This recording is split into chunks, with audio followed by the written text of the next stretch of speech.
It is 6:03. We will start the meeting promptly. If there are not enough chairs, we would request someone that needs one go into the senior room and bring one back. Thank you for your accommodation. This is the regular meeting of the Addison Township Planning Commission, August 8th, 2017, at a few minutes after 6. We'll start the meeting with a pledge of allegiance, please. You'll rise. I pledge allegiance to the flag of the United States of America and to the republic for which it stands, one nation, under God, indivisible, with liberty and justice for all. Thank you.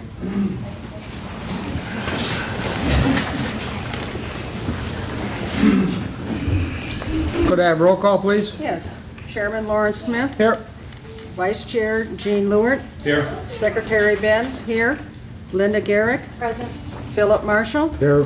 Chuck Sargent. Here. And Joe Schneer. Here. Everybody here. We have a full board. Thank you. Any announcements or correspondence from the board? Hearing none, we'll proceed. We have a printed agenda in front of us. I need an approval of that agenda to proceed. I move that we approve the agenda. Second. A motion and a second that we proceed as printed. In discussion? Hearing none, all in favor say aye. Aye. Opposed, same sign. We will proceed.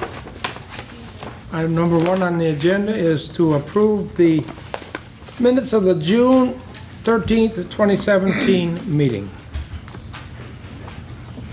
I would make a motion to approve the June 13th, 2017 Planning Commission meetings, draft 2. Draft 2, I was going to say. Yeah. I second that. A motion that we approve the June 13th meeting minutes, draft 2, as printed. A motion and a second. Is there any discussion? Hearing none, all in favor say aye. Aye. Opposed, same sign. We will proceed. The order of business is as follows. Item number 2, public hearing. This is a request of Verizon for a special use permit application for placement of a cellular communication tower on parcel 0505300011. Property owners, Addison Township. The address of the location is 5020 Hosner Road. It is zoned public institutional, PI1. The property is located near the northeast corner of Hosner Road and Oakwood Road. I have a printed format that we will follow tonight for the meeting. I trust it will be with everybody's approval. It will give everyone a fair chance to speak. This is a public hearing, and we'll proceed under this format. Item number 1 said read the agenda, which I did. Item number 2 is to ask the planner if he has anything to add. Mr. Bowman. Not at this time, Mr. Chairman, thank you. All right. Item number 3 says I am to request the applicant briefly to address the Planning Commission on special use request. Please.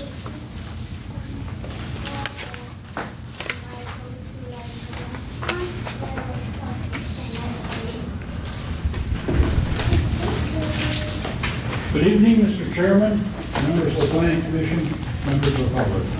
Thank you for the opportunity to address you. My name is Jonathan Crane. I'm a civil engineer. I'm also an attorney. I practice at 1126 North Main, Rochester, Michigan. If anybody on board, anybody with the city, planner, staff, or any member ever has a question about this project, before, after, down the road, give me a call. It will be addressed and we will answer it. I just received a call today on one I did 7 years ago down in Wyandotte. And by 4 o'clock we had the issue resolved. So it was a broken fence. Yeah, that's very good. In any event, we are here tonight to ask for permission to build a 195-foot monopole on the public lands approximately 500 feet east of Hosner Road off of Oakwood Road. We have a parcel of property It is owned by the township, and what we're proposing is a monopole structure in the back, equipment enclosure, fenced compound, and a driveway into the site. We also have 3 reservation parking spaces out in the front for extras, as well as the occasional visitor to the cemetery. We are going to be putting in a block wall along the site, the interlocking wall, and building the site as designed. I noted in your planner's review that we did not have any landscaping proposed. When we visited the site, we saw it heavily wooded, but we will certainly comply and propose landscaping as well as tree replacements as requested by the township. This will be very similar to the site we did a few years ago at Watershed Park. I don't know how many years, 10 years ago, 8 years ago? Not too much on Rochester Road.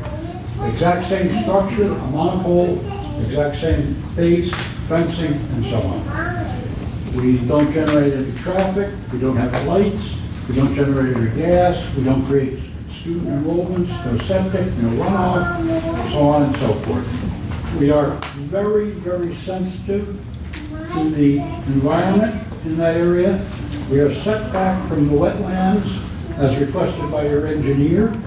I also saw the very complete review. It just was received in my office on Friday, and actually I saw it on Monday. And we got it to our engineers. They are talking to the PEA folks, and we are absolutely sure that we can revise our site plan to fully comply with the city engineer, or township engineer's suggestions. Answer any questions? The project just sits there. It is safe. It is reliable. We have provided structural data on the tower and the tower base. We've seen some of the comments that came in the letters, concerns about ice falling, the ice falling from towers. I want to stop and tell you, I'm a little bit of a dental emergency with my mouth. So I lost a couple of teeth in the last week. Ouch. Anyway, we will, ice falling is an issue from guide towers and lattice towers, not monopoles. It's safe.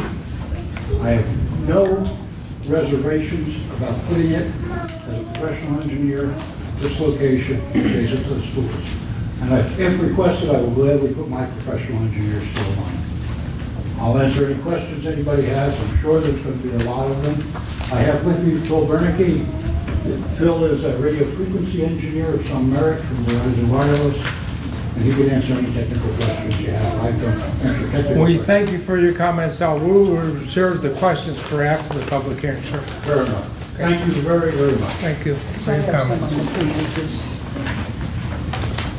Chairman, I had a lapse of attentiveness that we declared the public hearing open. Not yet, no, sir. I haven't paid attention for a change. It will be right after the next request. The next item on the agenda says that if the commissioners have any comments, they could be made right now, or obviously there will be time for them later. So, Commission, if you have any comments? Later. No? None? Later. Okay. I will inform you, as you obviously know, that this is a public hearing. At this time, I will open the public hearing, and it's exactly what the two words mean, a public hearing. This is where the Planning Commission will listen to your comments. You will direct your comments to the chair and the commission itself. There will be no discussion between the audience for keeping order. I direct the applicant, who was here, and I direct Mr. Bowman to make notes of the comments that will come from the public hearing. After the public hearing, there will be time for some discussion. I can't guarantee all questions will be asked, but if they're asked, they will be on record and they will be taken care of.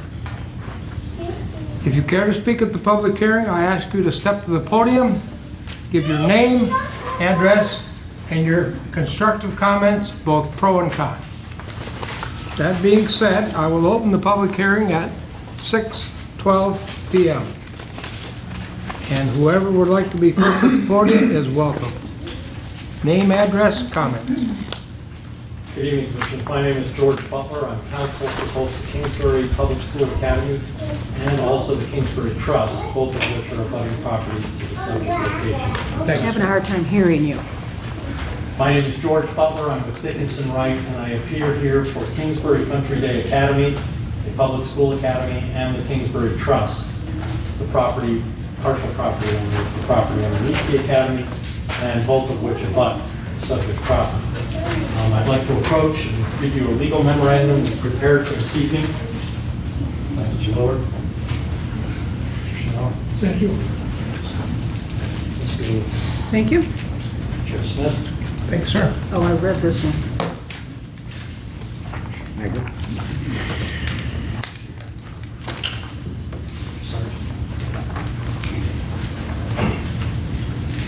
I'll be as brief as possible.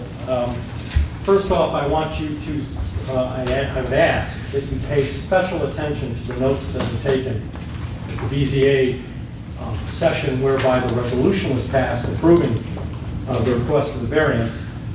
Because while Mr. Spina, I think laudably brought up some issues to show that he had thought about and had vetted some issues in advance of his steering his group towards approving the resolution, which was 4-1, with one member voting no. All of the considerations that they made on the record have nothing whatsoever to do with granting a variance. The grant of a variance is a very, very special proceeding which requires you, as the beneficiary of the very variance you're being asked to grant, because you'll be the lessor of the cell tower and the garnerer of the revenue that's generated by that, it calls upon you to even be more mindful of what the parameters are for granting this variance. And the fact of the matter in this case is that you've never granted a variance of this nature before, least of all on consideration that the only reason you're granting it is to enable the township to garner the revenue from the cell tower itself. This variance, for which there is no legal reason to grant, is not just any variance. It is a variance of such a magnitude that you've never granted before. You're being asked to grant two variances in this case, both a variance as to the lot size, and the variance being requested is a 25% deviation from the minimum lot size required for a cell tower installation of this nature. And you're also being asked to grant a deviation on the setback requirements, which amount to a 55% deviation from the required setbacks, assuming the minimum acreage was sufficient to support this particular installation, which it is not. And the first question anybody reviewing this should have asked is, what is the necessity for this piece of property being the location for this cell tower? What other properties have you looked at? What have you done to be consistent with the master plan? Which, by the way, is the third deviation a variance would be granting. It would be granting a variance not only of the actual zoning requirements, but it would be a deviation from your master plan. As elected representatives of Addison, your duty is to uphold the zoning ordinance and the master plan, and certainly not to grant yourself a variation from it when you wouldn't have granted that variation had it been a private property owner coming to you and asking for permission to put a cell tower on their property that didn't meet the acreage and setback requirements. You've never done it, nor could you have, and in fact, in prior occasions, you've denied those very applications for the very reasons I'm suggesting. Where else did you look? What other property could support this without need for a variance? Where could you co-locate this tower, which is the primary way you install a tower anywhere in the country today? You co-locate in a place where no variance is needed because you've already planned for co-location in your master plan. There's absolutely no evidence in the record whatsoever that anything was put forth by the applicant. By the way, the public thought the applicant in this case was Verizon. The applicant is not Verizon, the applicant is you. Could I interrupt you a minute, please? Yes. I believe when I read this, the request of Verizon was for special use permit. It had nothing to do with zoning, is that correct? That's not, This board did not allow that, the ZBA did that zoning request. right, I'm walking this request through what should have been the consideration, Okay. as opposed to what. Am I Verizon correct said it that this board did not allow that variance? The Board of Zoning Appeal allowed the variance. That's correct, not this board. Not this board, no. But you're all elements of Addison Township. I agree with that. And Addison Township is the beneficiary of what's being requested in the name of Verizon. But our hearing tonight is for a special use permit application. Well, and let me then turn to my memorandum. Okay, because thank you. I think I've done enough to talk about. While I Thank you. applaud Mr. Steiner trying to look at it from the angle of somebody that might be Okay. unstudied on the issue, the fact is he didn't engage in any of the necessary considerations at that level that was supposed to be considered in order to even move the thing forward. Obviously, the tower is not an accessory use. But it's not a special use either, because apparently the land is vacant. However, it really isn't vacant, there's a cemetery there. The cemetery has never been permitted, but it's there, and therefore it is a current use of that property. To be a special use accessory to a permitted use or a use that exists, it has to have some rational relationship to the use the property is currently undergoing. There has never been a case in the United States, or Western Europe for that matter, where somebody has successfully argued that locating a cell tower is an accessory or related use to a cemetery. None whatsoever. From a public planning perspective, it might make sense, hey, nobody's going to complain in the cemetery if there's a cell tower. The problem is that's not what your zoning ordinance and your master plan say. There has to be a nexus between the two. And as we pointed out in our memorandum, I think more than sufficiently, pursuant to your own zoning ordinance and planning master plan, the proposed wireless tower is not an accessory use. And then we've also gone on in detail and said that the proposed Verizon tower does not satisfy the special land use approval standards. Nobody took into consideration that the cemetery is there, and from whence it came is irrelevant. It's there, it's been there, and therefore it is an existing use of that property. And there's no argument that can be made under the sun that says a cell tower in conjunction with that use is a corollary, related, or even natural use in conjunction with the operation of the cemetery. It's just not possible, not legally possible. If you still consider it to be vacant land, then look to your own master plan and the requirements for a special use permit, and this tower doesn't meet any of them. Assuming you can even get there by virtue of the fact it doesn't meet the acreage requirements or the setback requirements. Either way, it needs a variance. And in the past, what you have told people that come with hat in hand saying, give me a variance, your first question is, you bought that property knowing it didn't meet the requirements for a variance, and now you're coming to us saying you need the variance. That's not the basis upon which we grant the variance. Where else have you looked? What other land could you have bought? Prove to me that this is the only location where you can rationally place this, and that it's an absolute necessity that it be placed there. And in this commercial context, no such argument can be made. Least of all, any evidence shown on the record that they've shown you where else they tried and failed to have an opportunity to place this cell tower. This looks to the public, and I'm not necessarily alleging this, but this looks to the public like, hey, here's some public land Addison Township uses and can't get its use out of. It doesn't meet the requirements, but if Addison's the one approving and blessing the deviation of its own variance, we can show them how to make 20 grand a year on this cell tower. That optic is not good, especially if it results in the granting of a variance that you've denied to your own citizens in the past for the reason that your zoning ordinance is absolute in terms of what it requires. What is the reason you would be granting Verizon a 25% deviation on the acreage requirement and a 55% deviation on the setback requirement? What is the reason? Well, to the public, the reason would be you guys want to make 20 grand a year on a cell tower. And while I respect the fact that public entities have to be creative in finding a way to sustain their operation, this isn't one of them. You were elected to uphold the zoning law, not to create exceptions to it for yourself, which bear no rational relationship or reason for the exception, especially where you've denied that to citizenry in the past, who have come to you with similar requests.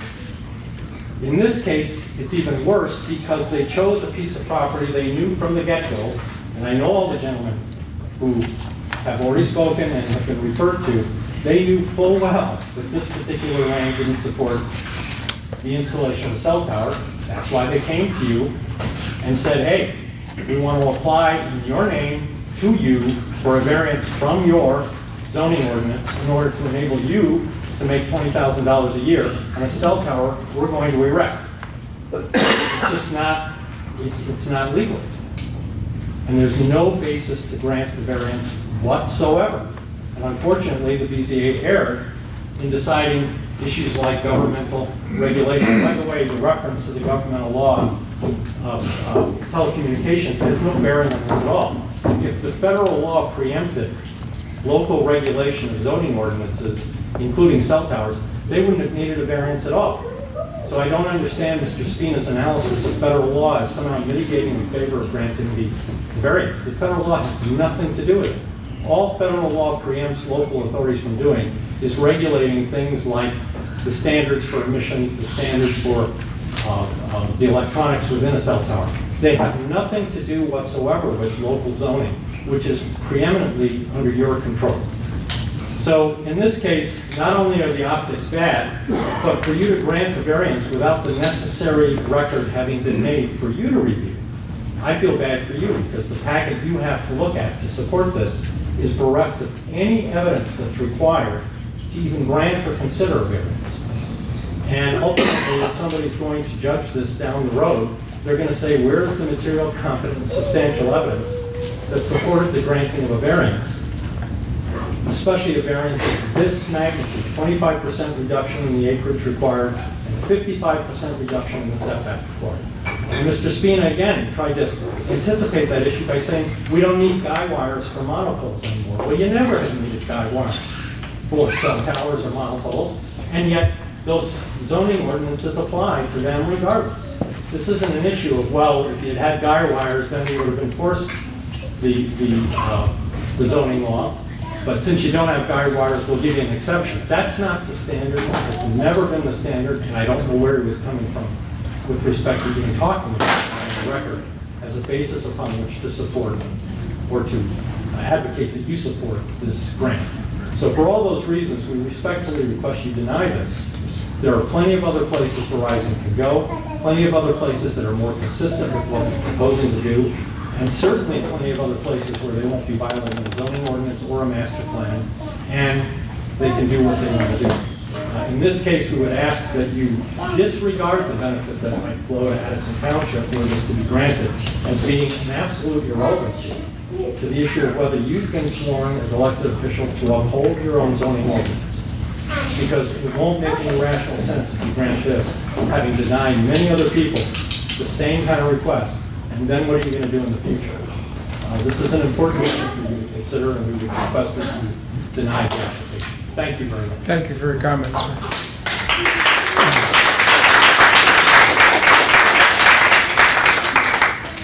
Hi, my name is Amanda Shelton. I live at 2775 East Oakwood Road. For ease of reference, it's the southeast corner of Hosner and Oakwood. Not only do I live across the street from the proposed site, but I have 2 children who attend Kingsbury as well.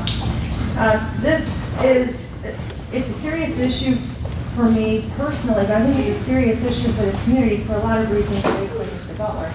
And I would like to make a clarification, I think, on Mr. Butler's behalf. The variance that was granted by the Board of Zoning Appeals is actually a 75% deviation from the standard. The way the public notice was drafted was very confusing. They were looking for a 14.76 acre change, not a 14.76 acre parcel. I think the reason that the variance is so important in the context of the conditional use is one of the requirements to grant the conditional use is that it's otherwise in compliance with your zoning ordinance. So to get compliance, and I think that, again, the township, I hate to use the word complicit because it feels pejorative, but was complicit in how this played out is they drafted a memo, the township attorney did, advising Verizon on how they were going to go through this process to be able to get their approval as quickly as possible, and so they advised me to go to the Board of Zoning Appeals first. They made a grave mistake with the Board of Zoning Appeals. I mean, not only was there no basis for the granting of that variance, which I fully intend to appeal. I'm in the process of drafting that now. But they didn't ask for the other variance. I think Verizon was misleading in its application to you and saying that they received a lot area and a setback variance. They did not. They made no application for the setback variance. There was no public notice for the setback variance. There was no public hearing on the setback variance. And if you'll look at the document that was signed by Chair Hatfield, there is no reference to a setback variance. There is no setback variance. They are still bound by 44.474D3 of your zoning ordinance, which requires a setback on all sides, a minimum of the height of the tower. Except, of course, for the public street, but that's a whole other issue. So with respect to the setback, this is really important to me as an adjacent landowner and as a parent, especially as a parent. You have a very tall structure that is sitting,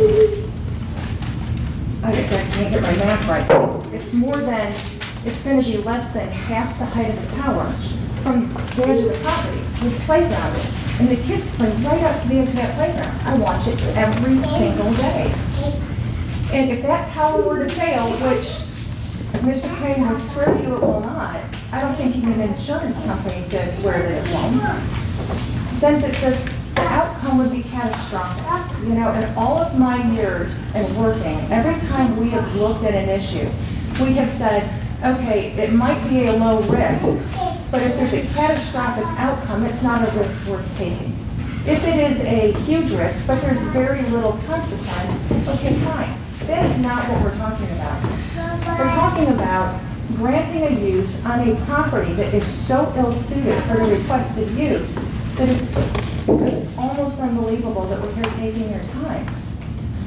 Nobody else, unless they had a relationship with the township already, which Verizon admits that it does in its document by saying this would be the third location that it's choosing with the township, would ever think to look at a 5-acre parcel when there is a 20-acre minimum required under the ordinance. There is a special relationship here that is supporting all of this. And as a resident, as a citizen, as a parent, I find it very, very troubling. The problem on the setback is further exacerbated for Verizon because not only is the width of the parcel itself insufficient to come up with the setback, it should be over 400 feet. The width is about 315 feet, I believe, where they're putting the tower. There's no possible way they can meet the setback. If we were to say, you know what, if you push it all the way over to the east so that you meet the setback where the school is, maybe we'll be satisfied. But they can't because the property is covered up with wetlands. They can't build in the wetlands.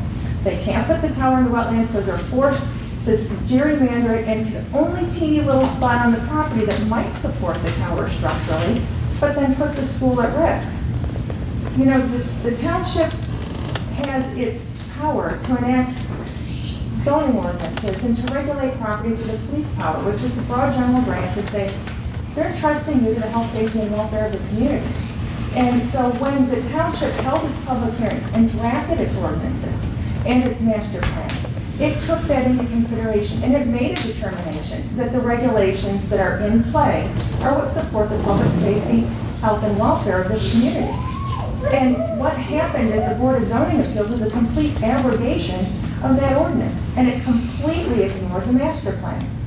Mr. Speed has spent a lot of time trying to talk about the rural character and likened it to refrigeration and lack of kidney dialysis, when the master plan was very helpful in identifying what rural character is, if we had just looked at the documents that have been promulgated by the township itself.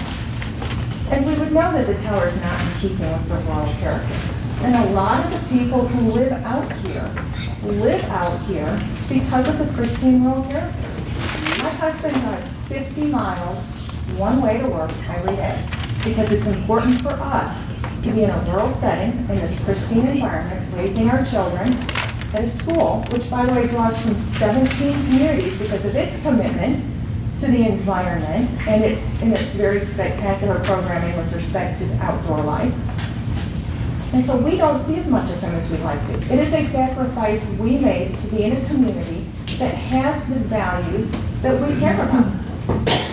We care about the pristine rural character. Sure, we care about cell service. I pull into my driveway and I drop 50% of all calls. But I knew that when I bought it, and I'm okay with that. Because my life is not to be plugged into my phone. I have a landline. I can get Wi-Fi at home. I don't need the cell service. It's a luxury, but it's one I am willing to forego, and everybody else who moved out here is also willing to forego.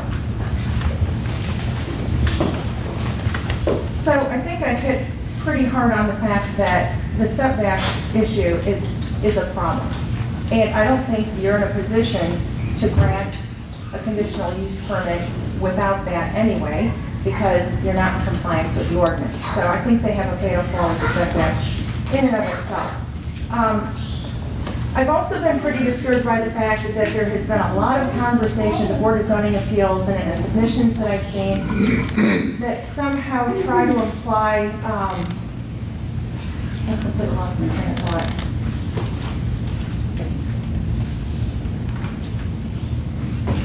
Emerson, sit down, sweetheart. I'll move on and they come back to me. If you go back to the engineer's letter that was submitted, it was a very qualified analysis that they provided. They qualified it to say that if it's constructed to our design, if it's fabricated to our design, if it's maintained properly, then in the event of winds in excess of 90 miles per hour sustained for 3 seconds, it will either fall on itself or it will fall in angle, so it stays within the 90 feet. Well, that's a pretty narrow standard. And that's not a risk I think I'm willing to take with a property owner or with my kid.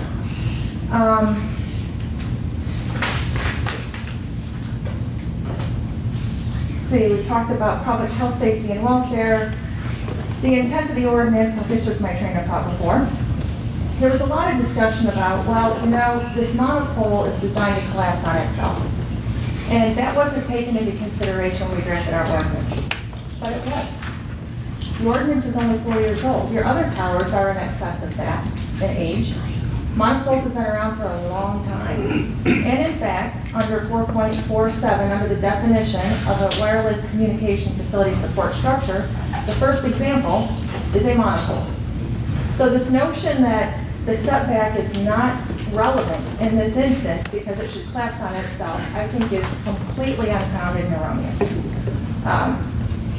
We're all trying to plan for a community that makes sense and that is safe for everybody.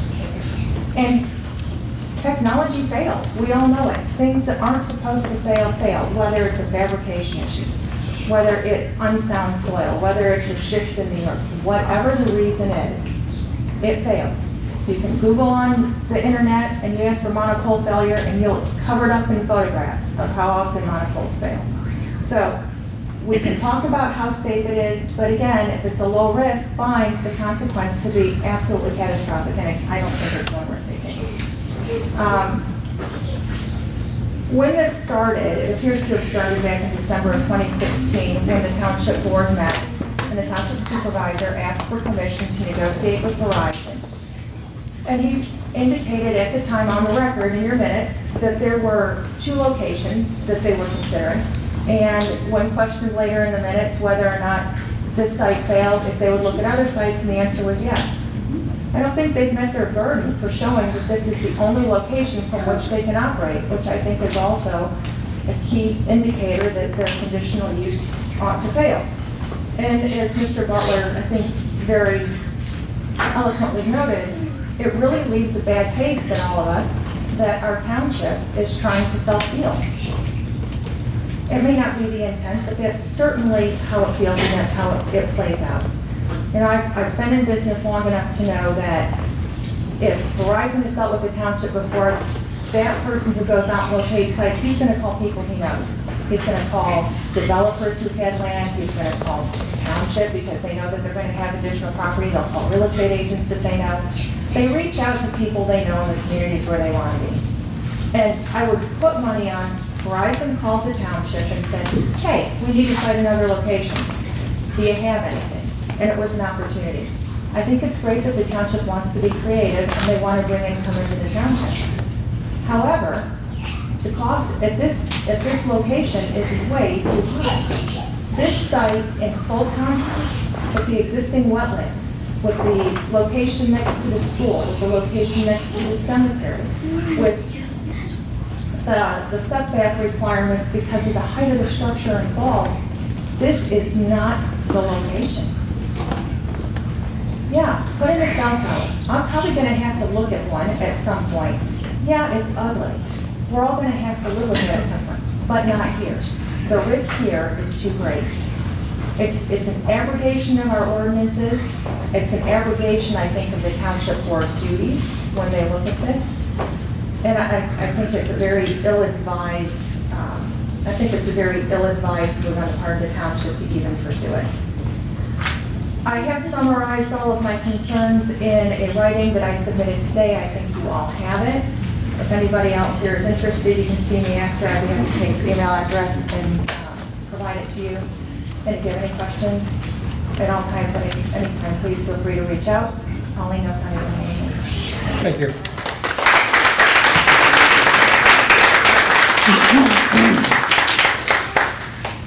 Sir.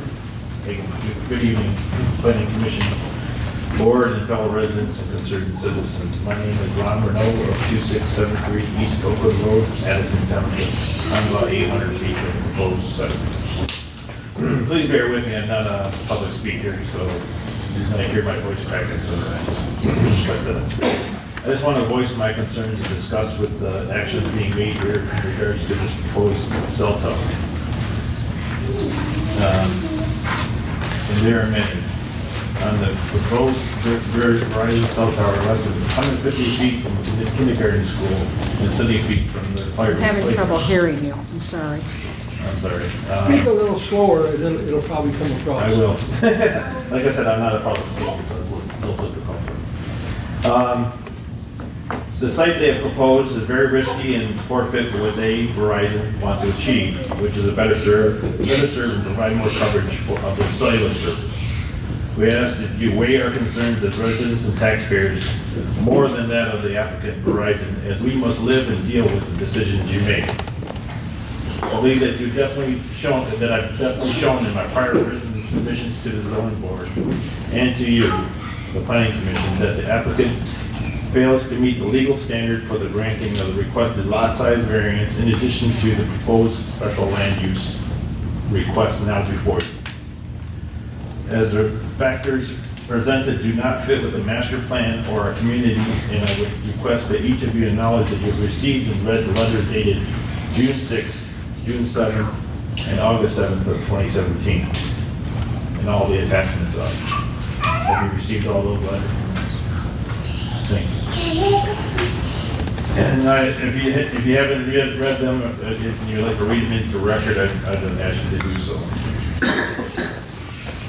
The Zoning Board of Appeals for Addison Township on July 13th decided to ignore the 20-plus people and the 65-person signed petition objecting to the tower, in addition to the fact there was no one present there other than the applicant, Verizon, supporting it to be at the proposed location. The zoning board also chose to ignore their own staunch standings on their ordinance laws they place on property owners and other likes in the township, only to break their ordinance requirement on wireless communication facility placement that they themselves created less than 4 years ago by granting a variance from a required 20 acres to the 5 acres lot that the township owns. If this does not sound like self-dealing, I don't know what does. They also chose to ignore the very definition of variance under section 2.02 of the ordinance, as it does not authorize the variance of a lot size. And I quote, variance, a modification of the literal provisions of this ordinance granted by the zoning board of appeals when strict enforcement of this ordinance would cause practical difficulty due to circumstances unique to the individual property on which the variance is granted. The crucial points of a variance are practical difficulty and unique circumstances applied to the property that are not self-imposed. A variance is not justified unless these elements are present in the case. As used in this ordinance, a variance is authorized only for height, area, and size of structure or size of yards of open space only. Establishment and/or expansion of a use otherwise prohibited shall not be allowed by variance, nor shall a variance be granted because of the presence of nonconformities in the zoning district or uses in adjoining district. And I emphasize this, the height, area, and size of structure. It must be noted that zoning board of appeals also has not allowed or approved any other variance other than the reduced lot size variance, as that was what was properly noticed for and could only be considered at the meetings. This is because the site proposal still does not comply with other parts of the wireless communication ordinance and other ordinances, of which I'll mention later, but are pursuing the planning commission's approval to push this through without delay. The applicant, Verizon, will need additional variances of the zoning ordinances and other ordinances as to the distance from the road. It must include a 50-foot setback from the right-of-way as required, adding 33 foot to the north for the tower placement, not from the center line of the road as they proposed. They also failed to take into consideration the future road expansion right-of-way of 60 foot, requiring the tower to move an additional 60 foot further back. In total, the structure would have to be moved 143 foot more north to comply with the setback requirements with respect to Oakwood Road. In addition, is the fact that the wireless communication facility, tower, does not meet the setback requirements of section 4.47.4.B3 of the ordinance, which requires the setback of the support structure from all lot lines shall be no less than the height of the structure. For the Kingsbury location, this means that at least 197 feet. The site plan indicates a setback of only 90 feet. The width of the parcel from east to the west is a mere 314 feet, as noted earlier. To meet the requirements of the ordinance, it would have to be 400 feet plus to have a 200-foot setback on each side of the structure, not forgetting the actual width of the tower. Despite applicants' failure to properly note the distances on the site plan, there is insufficient width of the parcel generally to legally accommodate the structure. The intent of the wireless communication facilities ordinance is to avoid placement in a residential zone or for larger parcels to hide the cell tower. Section 4.47.1 of the ordinance actually provides, it is the further purpose and intent of the township to provide for the, in brackets, the authorization of cell tower in a manner that will retain the integrity of neighborhoods and a pristine rural character, property values, and aesthetic quality in the community at large.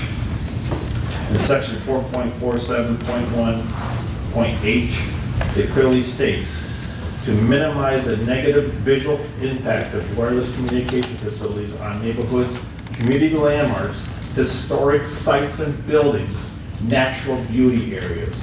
I don't know of any other place that could not fit every one of those, as the Kingsbury School is. Kingsbury School was formed in the late 1800s, 1861 to be exact. Alonzo Kingsbury, some of the first Addison Township supervisors, deeded the property to the township. A few years later, they built a schoolhouse on it, a Love Schoolhouse on it. First structure burned. It replaced in 1868 with a frame structure that is still in use today.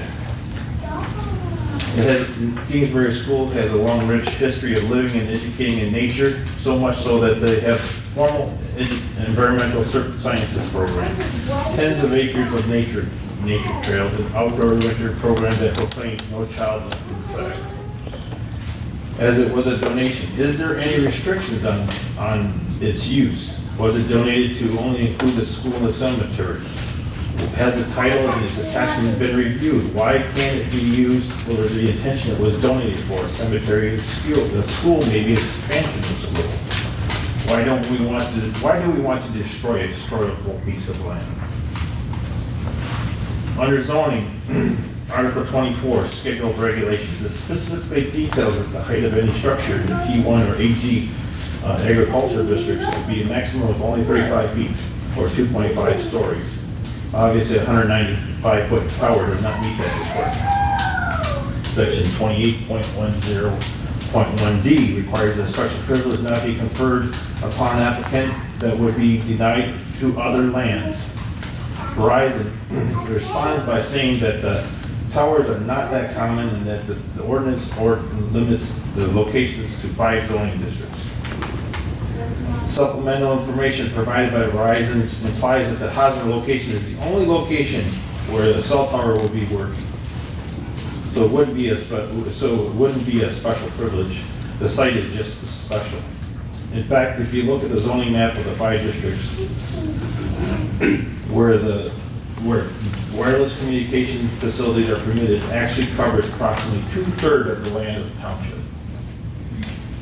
The topography of the map shows many locations with much higher elevation, and the wetlands map shows many sites that have no wetlands.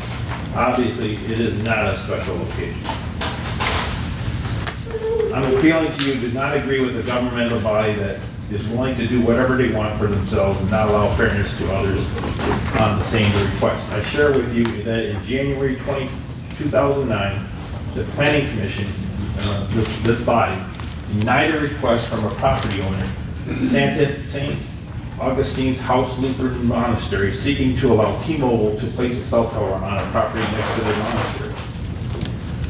They again noted most of the same issues and deficiencies that we have informed the ZBA of as why they denied the location. Please see January 13, 2009 Planning Commission meeting minutes, and you can see what was said during that time.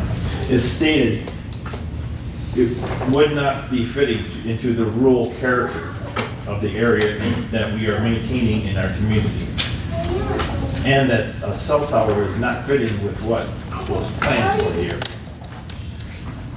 The points that were made, the applicant has not demonstrated that the facility and location, size, intensity is compatible with adjacent uses.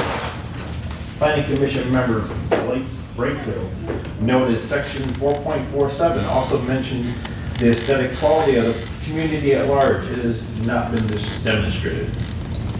The applicant has not demonstrated that the facility is consistent with it and promotes the intent of the township zoning ordinance. The applicant has not demonstrated that the facility is compatible with natural environment.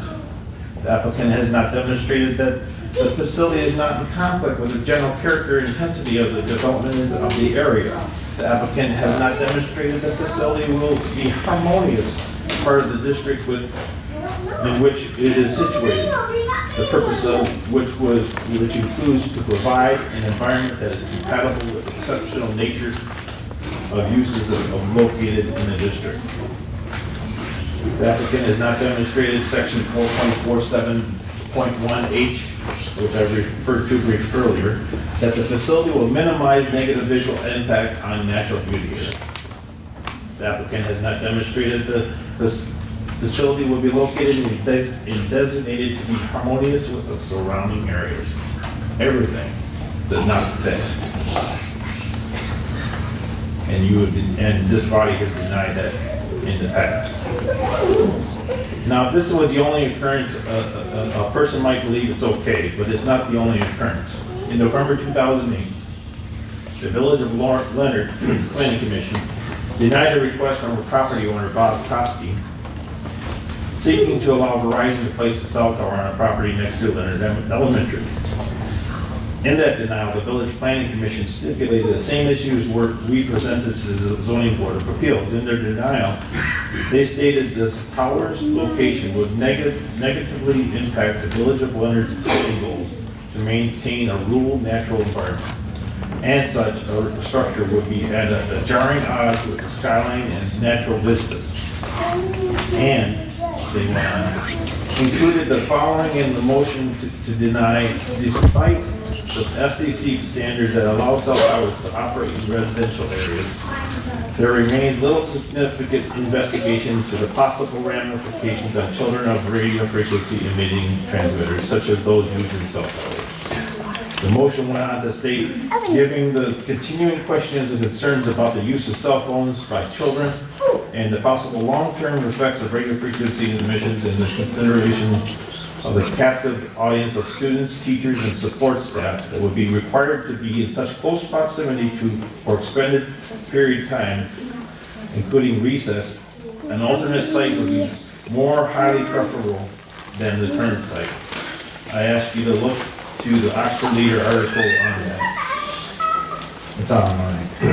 In that meeting, the planning commissioners encouraged Verizon Wireless to seek alternative locations for a new tower, such as the Township's watershed to serve part. Again, recommending the governmental parent, the village, to benefit, of which the Township now enjoys the income and want more. I'm also appealing to you to understand the community's displeasure with Addison Township leadership for ignoring and not addressing the health and safety liability the Township will now be on the hook for by the zoning board of appeals allowing Verizon to build a cell tower on a lot that is too small for a fall zone and that would not be able to have a viable foundation in a swamp, in addition to the possibility of cancer risk and risk of debris like ice, pieces of equipment falling from the tower and hitting the children in the playground 70 feet away, among other factors presented to the zoning board of appeals. These liabilities become townships as they have a standard that is in place, the ordinances, in which to deny this tower based upon the risks and why the ordinance and the other ordinances were created in the first place. A review of the master plan reiterates the goals of the community to maintain the rural character of the township, including the preservation of our history, rural view sheds and rural tranquility, to provide suitable areas for the orderly development of a variety of commercial and service activities, including utilizing nearby communities and to preserve wetlands. Placement of the proposed structure on the Hosner Oakwood location does not preserve our history, rural character, or tranquility. It is not in an area remotely close to commercial or industrial development, which would better be suited for this use. And it is on a parcel designated on a master plan as wetlands. While Verizon and Addison Township claims that it has placed the structure on the property so as to avoid the wetlands, it must approve, especially after it relocates the structure, to take into consideration the setback requirements under ordinance 4.47 or B3, of which the applicants have not applied for or received variance of. The history, physical, and environmental integrity of our land and character of our community will only depreciate if we do not make long-term decisions to protect it as laid out in the master plan. Placing a cell tower on an inadequately sized parcel next to a historic elementary school on a parcel characterized by wetlands in the heart of agricultural district goes against the vision the community has adopted for itself in both the master plan and the ordinance. During the zoning board of appeals meetings, the attorney Jonathan Crane, representing Verizon, just want to note that he was the same attorney in 2009. Leonard requested denial. And the engineer Michael Avery stated that the fact that the Hosner Oakwood location is not the ideal location, and this is their words, it was more of what was available from a willing participant. They further stated that they really think that a more north location would be better. They continued with the statement, I contacted everyone along Hosner and into that area, and were unable to find any willingness from the brackets from the first proposed site of Jonathan and Hosner, as written as the name of the project on the plan diagram. If you look at the edge of the diagram, it says Jonathan and Hosner on the edge. Verizon did not provide proof of that search for land. But from a survey we have conducted of property owners in up and down the Hosmer Road and on Oakwood Road and the surrounding area, this statement wasn't true that they did that. There are other willing participants in the area, in other areas more north as Verizon wishes to be, as more desirable fitting centered locations. Or doesn't Verizon believe it wouldn't be better serve its customers by placing it at the Mulberry Hills Golf Course in the very far rear, most easterly of the property, less than 1/3 of a mile distance from the proposed site? Or another site more centered like the golf course with another willing participant? From my understanding and communication with those property owners, there's many people willing to accept it on their property. And we wouldn't be exposing children to the possibility of cancer, injury, or rarely see the power by anyone, unless you're a bad golfer. Please join us in this fight to preserve our history, rural character, well-being, and safety for our children and neighbors. We must never lose sight of what really matters, our children and our neighbors, for our future depends on what we do here and now for them. I request the Planning Commission to decline and reject this tower placement on a poor fitting and inappropriate location that would risk too much for so little. As I stated earlier, the best fitting and beneficial location would be the golf course in the very far rear of the most easterly of the property, less than 1/3 mile distance. Or another willing location in line with the ordinances and master plan that we have. I appreciate your time tonight. Thanks. Thank you. Mr. Chairman, Sure. as the next speaker takes the podium, we're 1 hour into our hearing. We want to take as long as necessary. However, we've heard from 3 persons. If what you are going to share is already written and presented, I would encourage you to consider merely referencing that but not reading into the record. I don't mean to distract with anything you're about to say, because I don't know what you're going to say. Thank you, Mr. Chairman. Thank you. My name is William Carroll, 1960 East Leonard Road, Addison Township.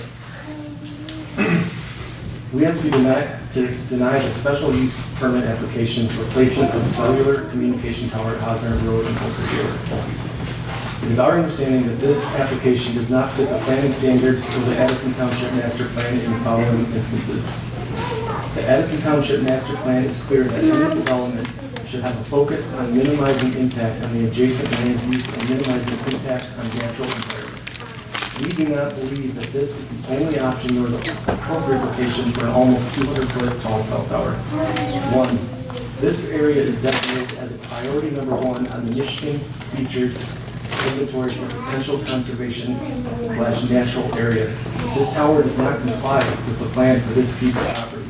2, preserve rural tranquility. It does not fit the aesthetic appeal nor rural culture of community. It is not compatible with the natural environment or the proximity to the structure of the one-room schoolhouse originally built in the 1800s. Please deny this permit based on these reasons, as you did for the proposed location on Drainer Road in 2009. 3, preservation of natural areas is essential to maintaining the township's unique heritage and character. This area is one of the township's most unique areas of heritage and character. This schoolhouse was built in the 1880s after the land was donated by the son of the first Addison Township supervisor. 4, ensure that the wireless communication facilities are situated in appropriate locations in relationships to other land uses, structures, and buildings. Locating a cell tower directly next to an elementary school is not an appropriate location. We ask that you hold the children, teachers, and administration in the same regard that you did for the Leonard Elementary children, teachers, and administration when we denied permit in 2008. 5, limit inappropriate physical and aesthetic overcrowding of land use activities and avoid adverse impact upon existing population, transportation systems, and other public services as facility needs. There's a very high potential that the school located directly adjacent to the proposed tower location will be adversely impacted. This would be a discredit to the township if the school suffers low enrollment or was forced to close because it is determined that a cell tower could not be located anywhere else. 6, facilities shall be located and designed to be harmonious with surrounding areas. The surrounding area in the beautiful rural roads with gorgeous equestrian farms. The pole will light the clear sight from Hosner Road and likely from Oakwood also. It will for sure be plain sight for anyone spending time at the playground at Kingsbury Country Day. 7, Addison Township zoning restrictions. We took this one, it's 75% variance. 8, protect the public health, safety, and welfare, as well as social, economic well-being of those who will use the land or activities, residents, businesses, and landowners immediately adjacent and the township as a whole. The public health, safety, and welfare of the neighbors, students, teachers, and administration is at risk if this permit is allowed. There is no concrete evidence that these children or fetuses were both proven to be more susceptible to radiation than adults will be guaranteed safe years down the road after being subjected to the constant radiation. The data is just not available to prove this. When it comes to protecting our children, please err on the side of caution when considering the health, safety, and welfare. 9, exhaust search for others locations. We hit on this one. 10, the property values surrounding that are going to be affected. Now, public concerns. Number 1, safety. There are many occurrences of monopoles collapsing and starting a fire. I see that Michael F. Clapton is, apologize for the mispronunciation there, with Verizon attached a letter to this application saying that a properly designed, constructed, and maintained pole has never collapsed. Yet, if you search Google, you will see many pictures of monopoles that have collapsed. Have they been properly designed, maintained, and constructed? I can't say that for sure. However, neither can anyone absolutely guarantee that this one will be safe. I'm sure no one willingly improperly designed, maintained, or installed the ones that have collapsed. Fires have also caused evacuations, impacted the structures of the poles. Some fires were caused from human error, which is another introduced risk at any time work or maintenance is performed. In this case, the monopole is proposed to be 190 feet tall. If it is 90 feet from the playground, no one can guarantee this monopole will not fall. 2, balancing the needs of the community and the private property owner. We ask the Planning Commission take into consideration the community that Verizon and landowners are claiming this tower will benefit are actually the same people that are opposing it. We ask that the Planning Commission review the petition on file for this permit, submitted to the zoning board that contains, I don't know exactly how many, but hundreds of signatures that are opposing this tower. We ask that the money for the township does not cloud the wants and needs of the community. 3, stigma and perception of reality. If the Planning Commission does not agree that the tower could cause health issues, or reduce the value of the homes around it, or ruin the aesthetic appeal of this rural area, please also consider the stigma. Many people do believe these things. There is a stigma associated with cell towers. Whether the planning board places doubt on these concerns isn't really the whole question. It's also whether enough other perceive these as issues that could have detrimental impact to the area in terms of property value and enrollment in a school that is part of the history of this township. Please keep intact the community quality of life in this area. Please keep the area consistent with the character of the community and place value on the long-term interests of this community. Please visit the site and view the natural features surrounding the land. Please watch the kids playing on the playground at recess 90 feet from where this 190-foot tower will loom over them. Please deny this special use permit application for placement of cellular communication tower on parcel 0505-300-011 at Hosner Road and Oakwood Road. Thank you for a long time.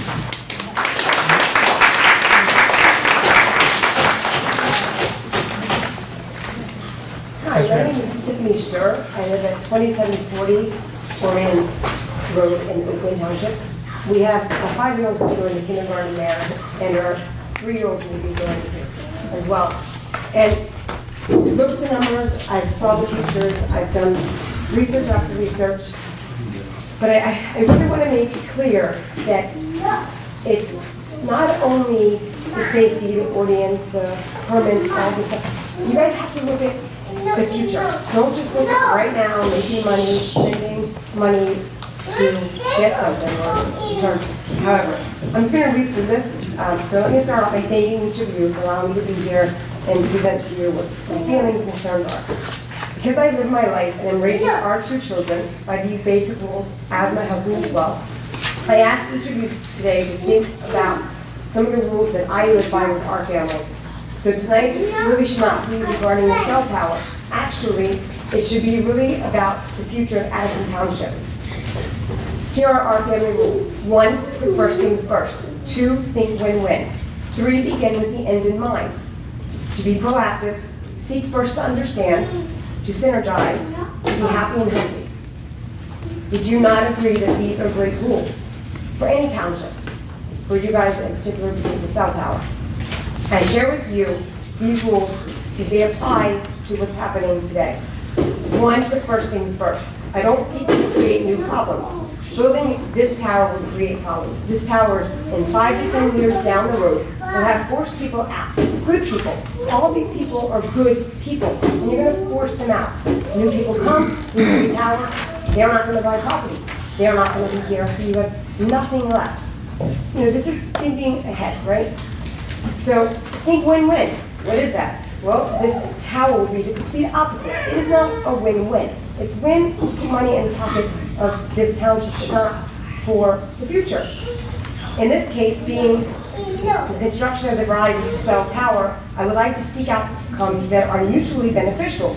Verizon trying to build this for your money or XYZ amount of revenue, which I don't know how much you guys can make out of it, but have you actually sat down and figured out after taxes what you will be earning and what you will be losing?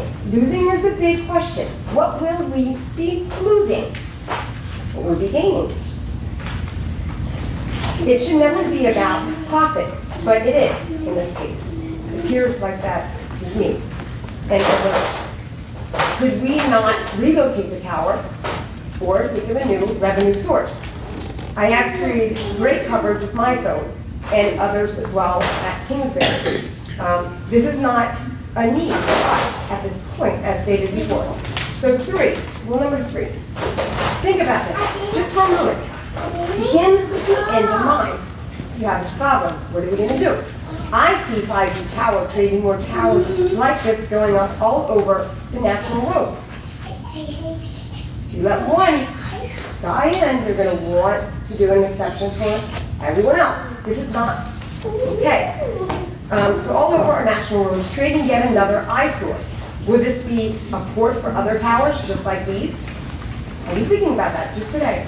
Would you agree that our values and guidelines are the utmost important and should guide our actions? This is why I send my children, our children, all of our children.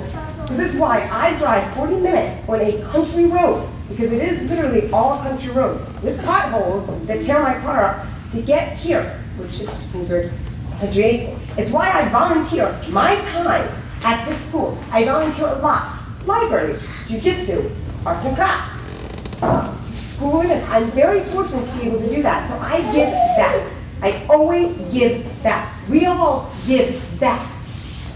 So I would like you to keep this bigger picture in mind. Begin with the end in mind. Just think, what does that mean? What does it mean, right? Okay, to be proactive. Well, being proactive as a parent means a lot. It means giving my or our children the best. I and other parents will not be involved in this township ever again.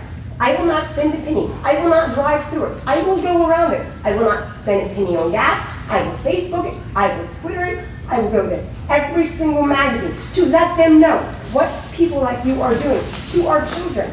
This is an elementary school with kids running, playing, learning, having fun, being a kid. No place for it, ever. So ever again, I will not spend a bit. And I'm sure a lot of you feel the same thing, the same way. If I take my kid out of this township, I guarantee you, you will have failed, all of us. All of us. And it keeps going, the domino effect. It doesn't stop, it keeps going. Okay, for the 5th rule. See, first to understand, then to be understood. I like to listen with my ears, my heart, and my eyes until my child feels fully understood. Parents too, teachers, everyone. I hope tonight you all will do what I do on a daily basis, what my husband and I do every single day, to listen. to understand. And what I teach our two children to do. I would hate to have to pull my child out, and I will pull my child out of a school that teaches nature, respect. I don't know, anything you could ever really want. That is what Kingsbury does. That is what this community does. Teaches nature, love, at its core curriculum, because this is a loss of species enjoyed, all because of this particular cell tower. Again, this tower does not belong next to our school. It's an eyesore, distraction, nuisance, and not what the founders would have wanted for the children and the school. Number 6, to synergize. What does that mean? I don't have all the answers, and neither does Verizon. Hopefully, after tonight, you can ask Verizon if they have a new alternative location. To deny them this spot. Please try to synergize to create a solution that is better than what has been put forth on the table. If not, seek out a third party who might have more educated view and will provide a better solution than what we have tonight. It can be done. It could be done, but we have to seek out other alternatives, not just what we have right now. It's not a good deal. So, number 7, be happy and healthy. We need to be able to send our children to a school that makes them happy and healthy. Happy to learn from the best and to be able to run and play. We will have a decrease in teachers and volunteers if the cell tower is built. Healthy to be able to come to school every day, every single day, every day, and not have to be injured by falling debris, birds, the tower, and have new fears about the tower. Hey, Mommy, what if that tower falls? I don't want to go outside and play. We need kids to be outside to play. We need them to be active. This is not something my kid has to worry about. It should be nothing a kid should have to worry about, ever, ever. And trust me, my kids ask lots of questions, and we are very open with them. And that is what this school does. We are open with them, we talk about things, feelings. It's a very, very special place, and I really wish you guys would go there and check it out if you have not already. So I ask all of you tonight, plan for the future. Plan to make it great without making the people move out. Make it great with figuring out other sources for the revenue. Be proactive. Begin with the end in mind. Put first things first. Think win-win. Seek first to understand, then to be understood. Synergize. And think how Addison Township can keep long-term residents by keeping them happy and healthy. To me, that makes sense. So I'm going to end with one of my favorite quotes by Helen Keller. Alone we can do so little. Together we can do a lot. Together we can do so much. So I'm willing to give back to my community, to do things, but only if it makes sense and it's healthy and it's for our children. This is not, by all means, okay. And I really hope that you're listening to everyone and you're really listening and understanding. So that's all I really have to say. So thank you for your time, and I really, really hope you reject the proposal of the cell tower. Thank you. Thank you.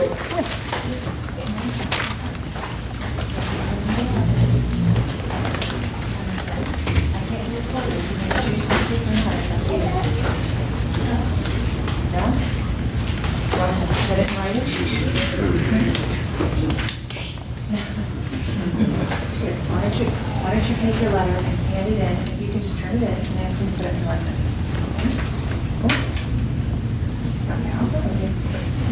To the recording secretary, please.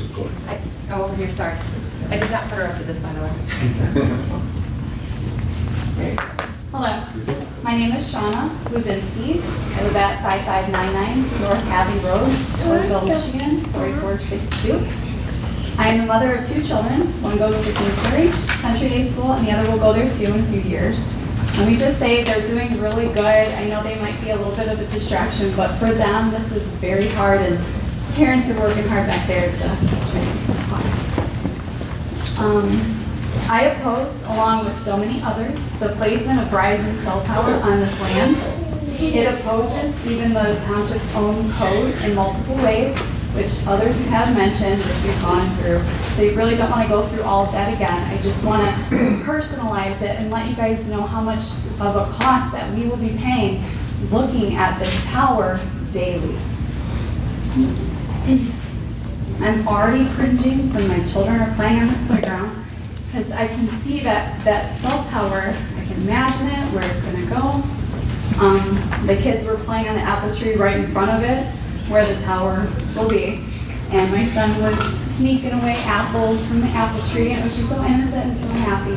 I want to keep that innocence and happiness, that magical little world that the kids have there.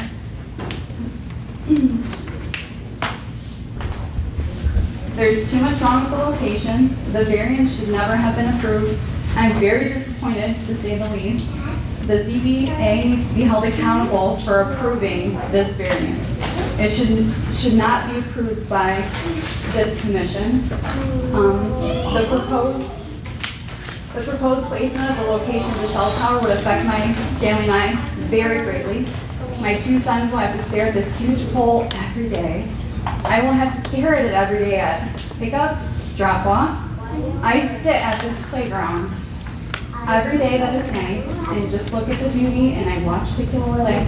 Such a happy, nice place for them. So many families and children will be negatively impacted by a cell tower being placed by Kingsbury. It would indeed be poor planning on the part of the township to place a cell tower at this location. I implore you to say no. Thank you.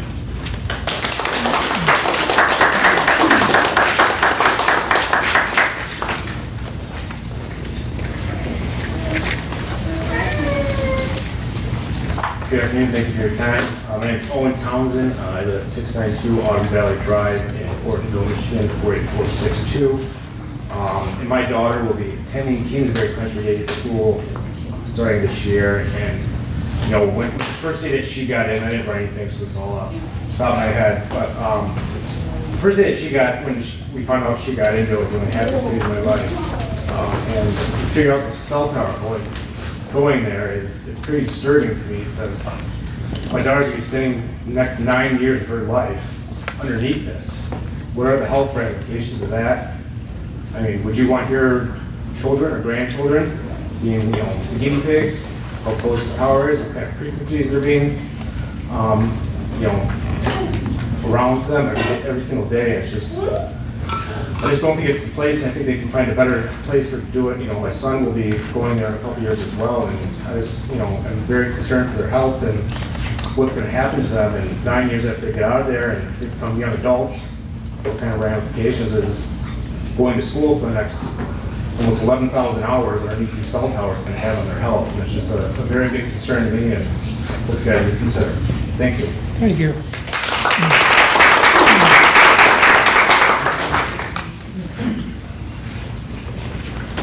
Good evening.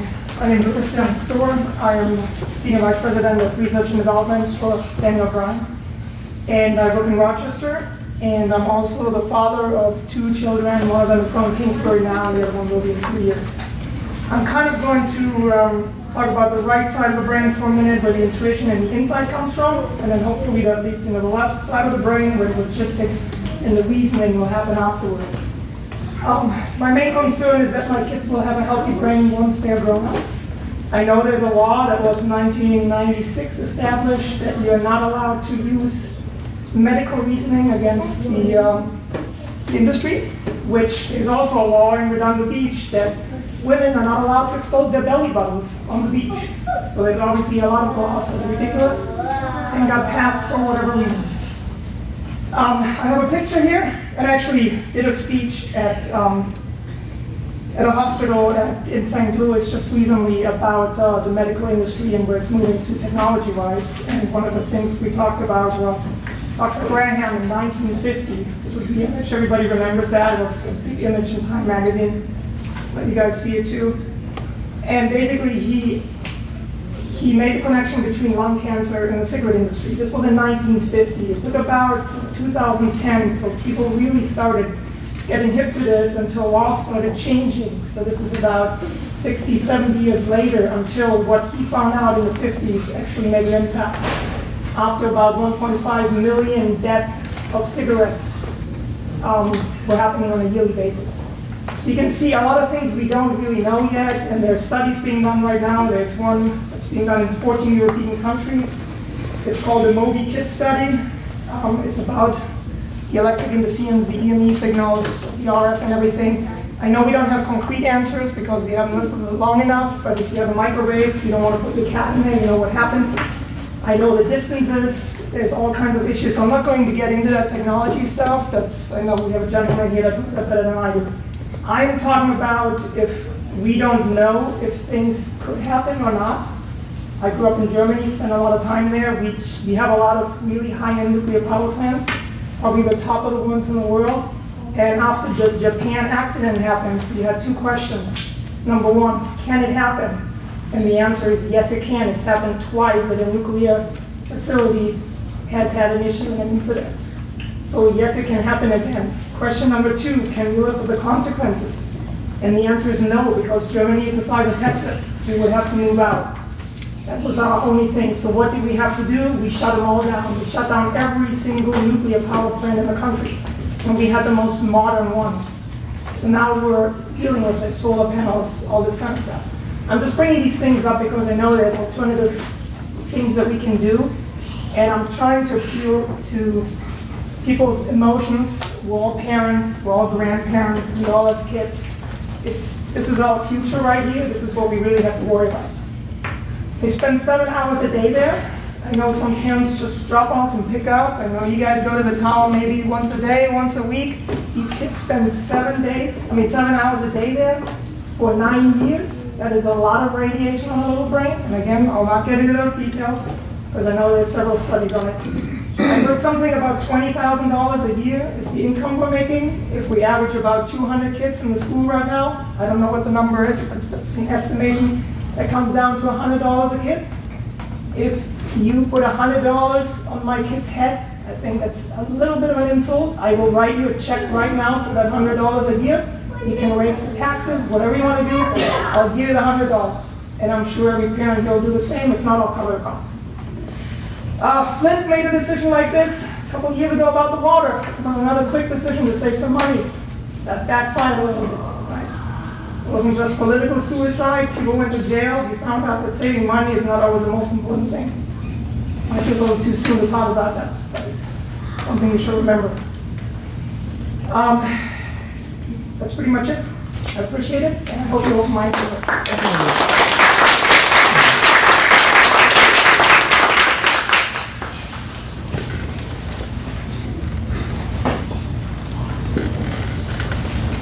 Hi, Bruce Myers, Oakwood and Delano. I'm barely outside the township line, so I'm about a mile west of Kingsbury.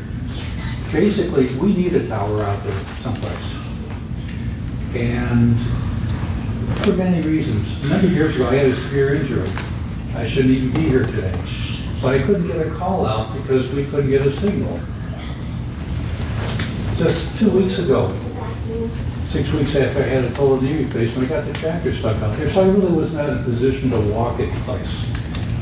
I had a double over time getting a call out. And where we are, calls are dropped, not just mine, anybody visiting. Yes?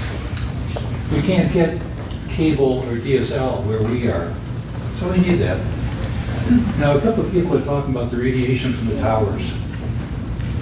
I don't represent Verizon. In fact, I've got some issues with them right now. The towers have almost like speakers, emitters, so they kind of overshoot some area. And as I was sitting there today, there's some of the long talks. I was on my cell phone and I was reading the latest study from July 17, 2017 regarding schools. And basically, they're showing that the amount of emission 30 yards from a tower is much less than somebody holding a cell phone. Which brings another question. Somebody was mentioning about the EMF, radio frequencies. So it's not so much the radiation you're worried about, at least not from the towers. It's more the wires in your home, your appliances, even having an electric clock radio next to your head is harmful, much more harmful than the towers would be. Electric blankets are terrible. So if you look at all the kids carrying cell phones, you're getting a whole lot more exposure than you would ever get from the tower. They're carrying it next to the ears, carrying in the pocket. That causes problems. Kids wearing headphones, ear sets, that's EMF. Your old hardwired phones, that's significant EMF. That's a problem. And now, the biggest concern I have is more so all the wireless routers that people have, even in their home. At my office, everything is hardwired. It's still emitting some, but not as much as Wi-Fi and routers in the home. So personally, we need a tower up here. A lot of these people are not living in areas that, well, actually, a lot of the ones speaking today were right by Kingsbury, evidently, but a lot of the people that are opposing this don't have to suffer the poor reception that we get. I mean, the only internet we can get at home is through Verizon, and even that has gotten terrible since they started going with the unlimited plan. Everything's overloaded. So I can't even get a hold of any of my patient records to do any work at night. Everything has to be done at the office. So right now, I'm 2.98 miles from the nearest 4G tower. If the tower goes in right there, I'd be about a mile away. So I'd get signal on a regular basis. Personally, I'd rather have the tower in my backyard. I've got the acreage, I've got the zoning, and I've got everything that would be great. Road access, main road access. So I volunteer for that. So, plus I'd like the income from that. Thank you. Thank you. Thank you. Going to do a quick follow-up. I'm Kelly Roser, also on the corner of Oakwood. Pardon? I'm on the Oxford Township Planning Commission. I've been there.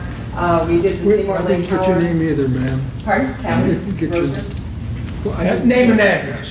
Oh, I said corner of Oakwood and Delano, northeast corner of Oakwood and Delano. He's speaking so fast. He and I are both hard of Okay. hearing. So, Gray hair, sorry. Like you said, I'm a mile, maybe not quite a mile. The service in that area is terrible. I'll relate to that. I know we need a tower. I know there's a lot of concern.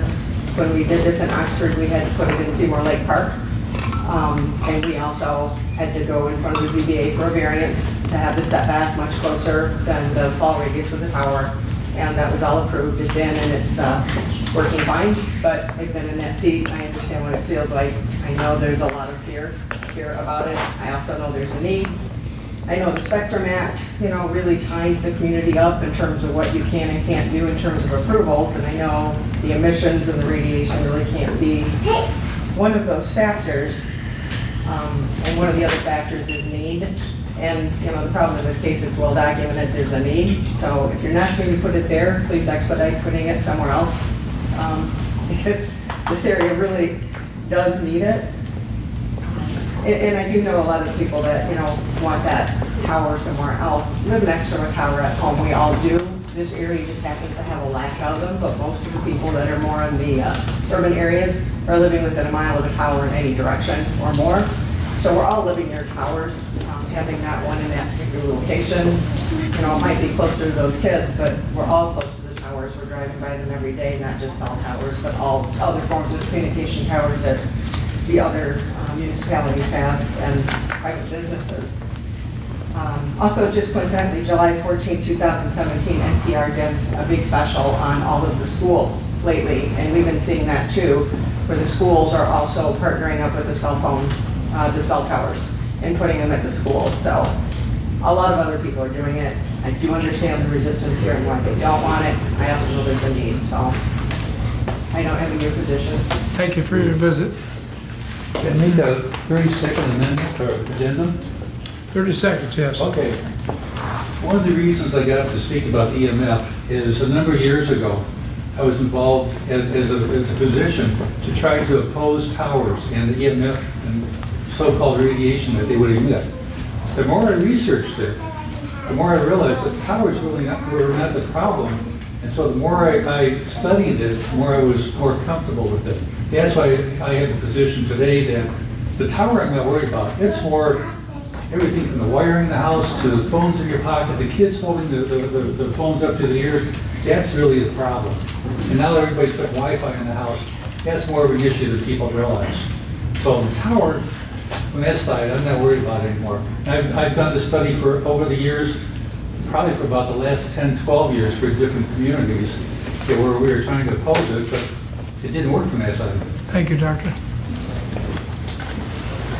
I have a quick addendum too, if you don't mind. 30 seconds. 30 seconds, no problem. The school, our kids have to go to school, our kids need to learn, they are the future. They don't have a choice. You have a choice if you want to put a cable into your house. You have a choice if you want to put a phone to your ear.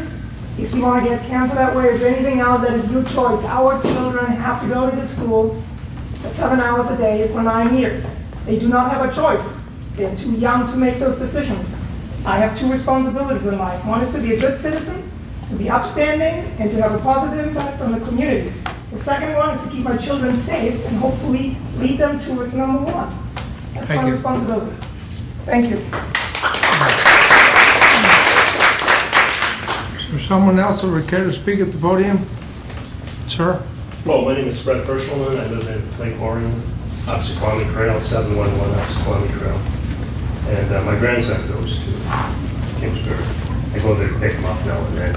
And I just really like the area. It's beautiful. I look forward to driving out there, looking at the blue sky. I would never want to go there and look at a cell tower. And I don't think he'd be happy with that either.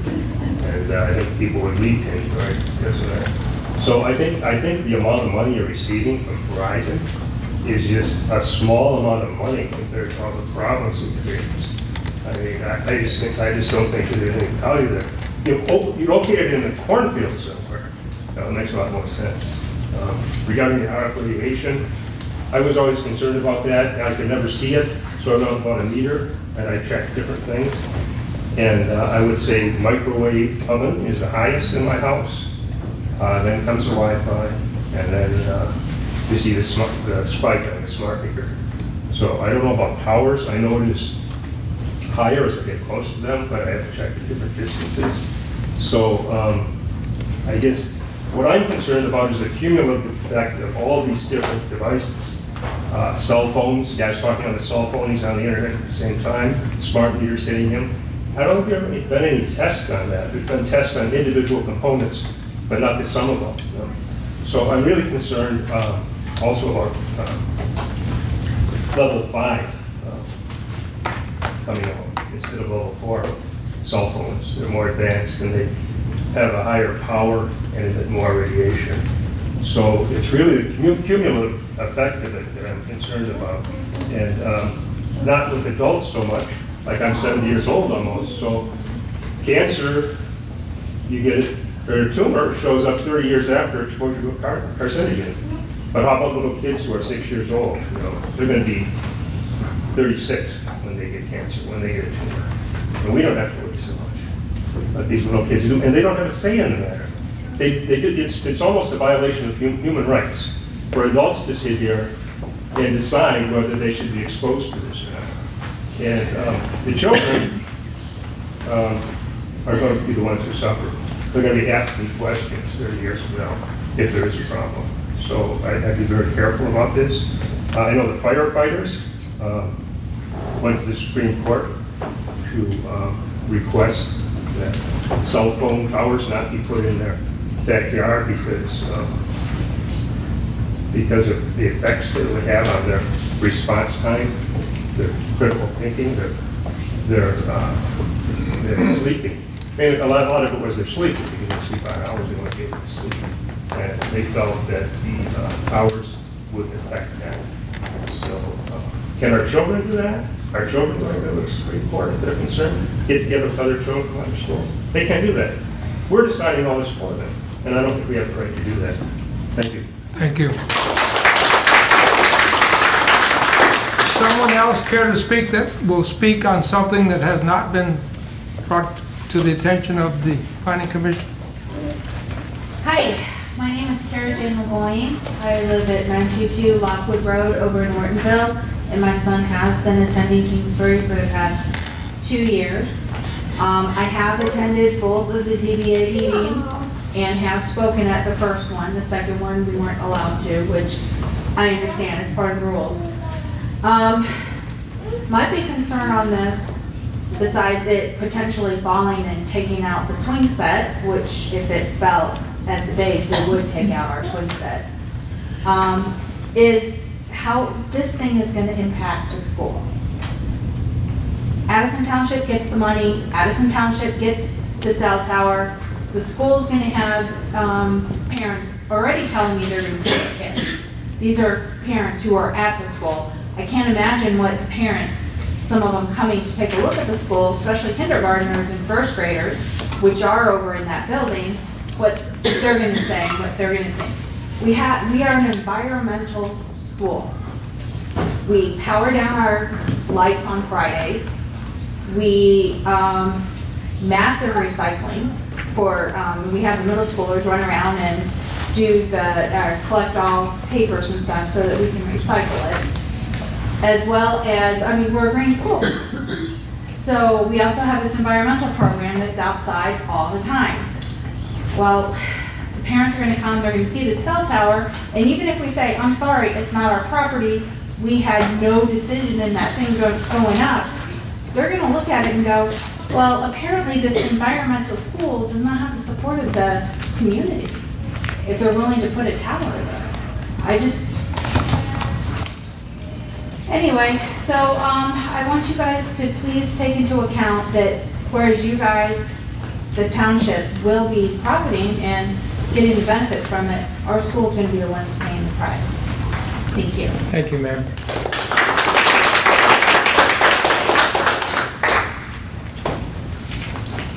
I'll be very quick, I promise. 30 seconds Yes, only.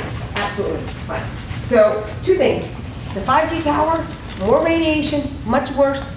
Where's that guy with the white shirt? Right. Do your research, because you're absolutely wrong. Can't hear you.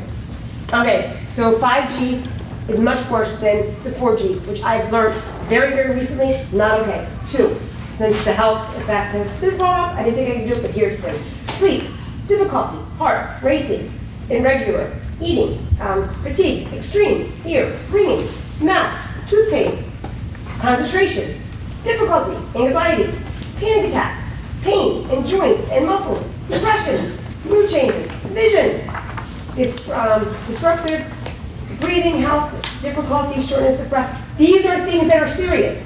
They're very serious, and that's why it does not belong right outside of our school. Kids will be there every single day. If you're a mom who's pregnant with a child who's 5 years old, they do not just get 10 years out of school. They get 10 plus 5 waiting during the kindergarten, plus 9 months in the uterus. It keeps going. Thank you, sorry. But that's it. I'm going to American Cancer Society. Oh, but no, don't go random. No. I'm Ivan Levinsky, father of Ryan Levinsky. He goes to Kingsbury. Just finished kindergarten. I live at 5599 North Hadley Road. So I'm just a little confused at where I'm actually at. Is this the ZBA or the what's it called? Planning Commission. It's the Planning Commission? Planning, yes. Why are most of the topics ZBA topics? Is it because the ZBA of Addison Township is completely incompetent? I believe so.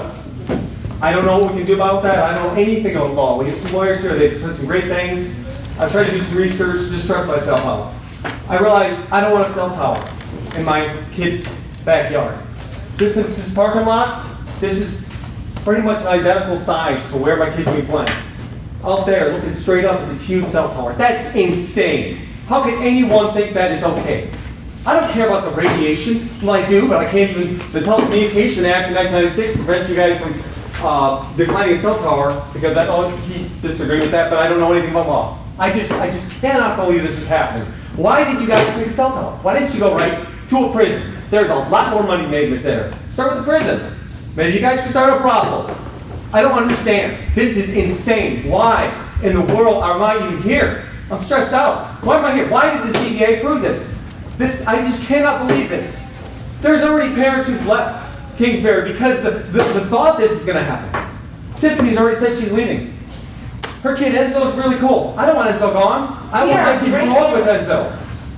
I just can't believe I'm here. I'm talking. What is this? What is Addison Township? So corruption goes all the way to the bottom of the government, all the way to the top? This country is just totally gone? There's not a single politician left in this entire country worth having? I don't get it. I just don't even know what to say. Thank you. I just hope that some of you aren't as bad as the ZDA. Thank you, sir. Yes, you're welcome.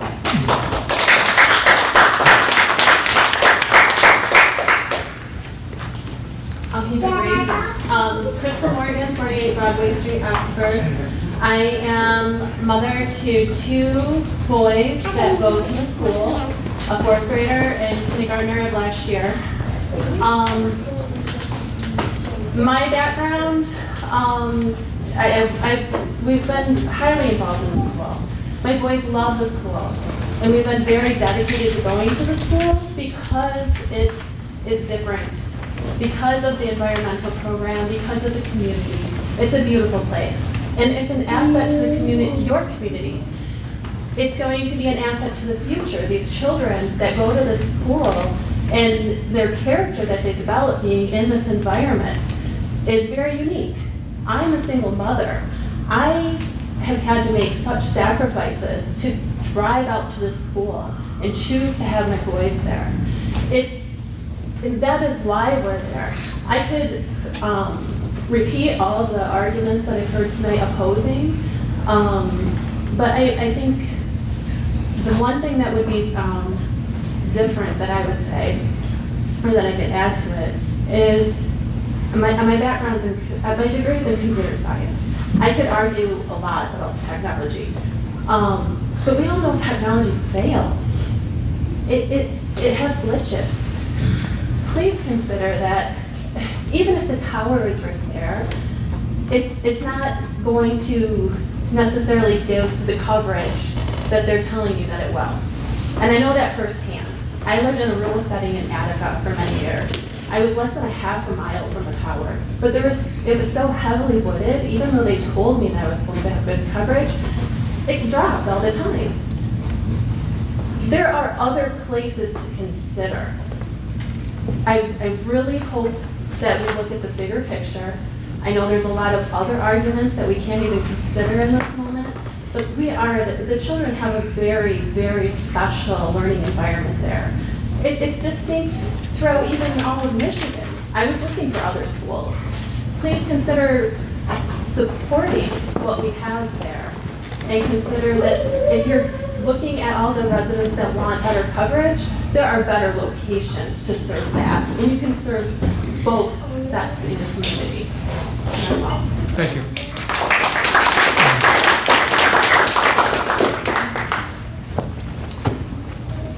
All right, I see no more comments from the audience. Mr. Paul? Hi, my name is Candace LaJust. I live at 400 Shelmar Lane in Ortonville, Michigan. And I worked at Kingsbury School for 5 years. And I lived at Kingsbury School. I'm very familiar with the area. And I have not worked there or lived there for many years. I am home with my children. And my children now attend Kingsbury School. I have 3 children. So I'm very involved with the school. This is very shocking to me. Honestly, I didn't believe it was true at first. I just thought, oh, they're going through some legal schmeagle stuff. I don't know law or anything, but I mean, I had a letter submitted last time. It was written on record, but I couldn't believe it. I couldn't believe the previous board passed it through. I was in utter shock. I mean, your relationship with the school should be a pretty good priority. I mean, this is a school that has been in your community for a long time. And this is a wonderful school. I mean, look at these parents taking up their own free time to be here. They feel this school is important. You should be proud of this school in your community. You should be doing things to help this school in your community, not hurting it. I tried to make a play date with another boy in my son's class, and they said, we heard the cell tower's going through. They're leaving. I mean, seriously, people are very, very upset about these decisions you guys have the power to make. And I live there. I picked blackberries where you're going to be putting the cell tower. I've walked the children. I picked booths out of the marquee land right next to where you're gonna be putting that cell tower. It is right there.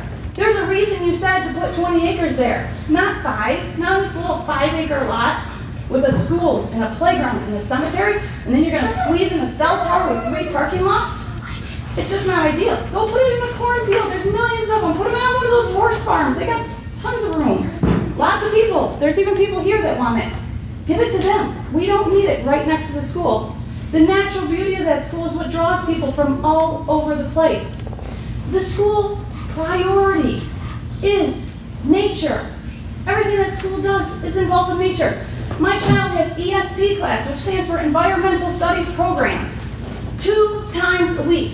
All of kindergarten, all of first grade, 2nd, 3rd, 4th, 5th, 6th, 7th, 8th. How many times does he have tech a week? Once.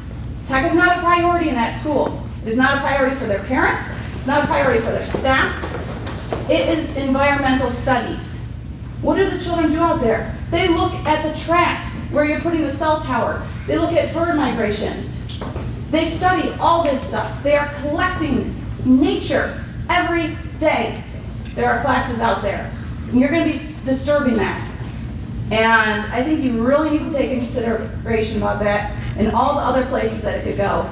And your relationship with this outstanding school that has been in your community, this public school. It is now a public school in your community. And you should think of the relationship with that school. Thank you for your time.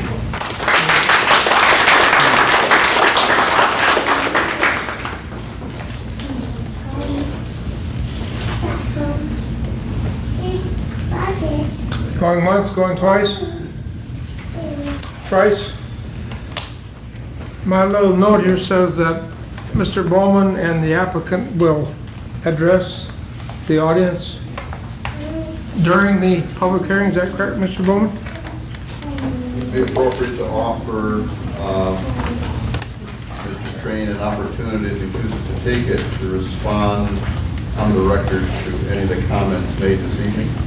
I will express that view to him and you both, and after you have exhausted your comments, then I will close the public hearing. Mr. Crane is on his feet. I trust he wants to take the podium. Pardon? I think Mr. Crane is approaching the podium. Go ahead, Mr. Crane. Thank you very much.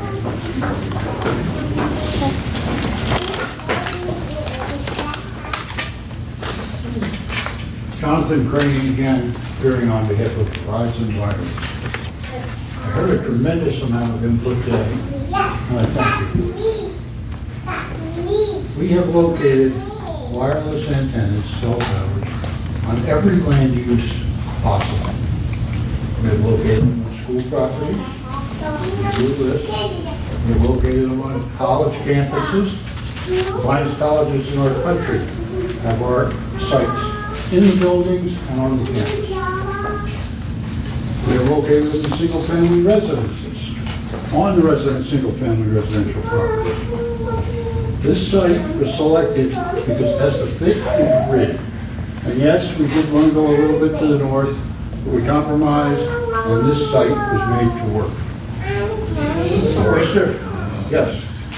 Mr. Butler, the attorney, made some very zoning is not. There's a whole litany of United States federal cases directly going to Verizon Wireless and the other carriers and involving zoning. I worked with your firm to build the tower many years ago in Bloomfield Township.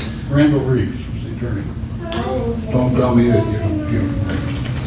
There's a whole litany of those cases. The Federal Telecommunications Act has specifically said, after research, you heard a good doctor talking tonight, you are not to consider the environmental impacts. You figure the aesthetics, you look at the use, and the land use, the alternative development potentials of the property. Putting this site there not only generates revenue for the city or the township, it provides essential public communications services. I'm not sure whether your children are using computers or not. My children do. They use wireless computers. I see many people texting during the meetings tonight. that is all being carried through the antennas for the thing. It's low voltage, low wattage, low current, and no adverse impact. If you really wanted to be concerned, you'd be more concerned about those wires on the floor. So it's part of our 21st century. It's part of the community development. It's part of our transportation network that's becoming that very quickly. I'm currently doing 4 antennas over the Ann Arbor area for the autonomous vehicle programs. It's changing quickly, and there are going to be more antennas coming into your community. Thank you very much. I welcome your input. Thank you, Mr. Crane. If anybody again, anyone has a question, please feel free to call me. Thank you. Mr. Bowman? Nearly 8 o'clock, I'm mindful of the fact that we have yet other public hearings, 3 more public hearings tonight. So at some point, when the chair wishes, public hearing could be closed.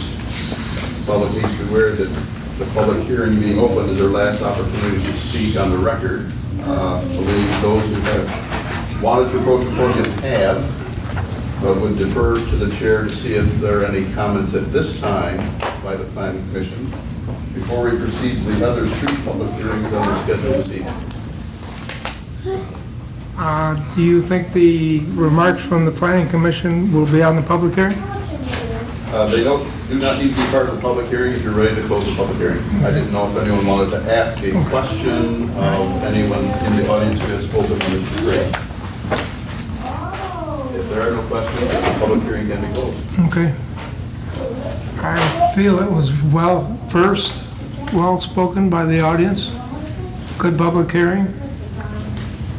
I have to do one more thing before I close the public hearing, and that is to notify anyone interested that we have some additional comments from residents that came in at the last minute. These comments came from Ron Renaud, William and Catherine Carroll, Natalie Schmitzel, Sean and Ivan Levinsky, Amanda Shelton, and Dana Eastlick.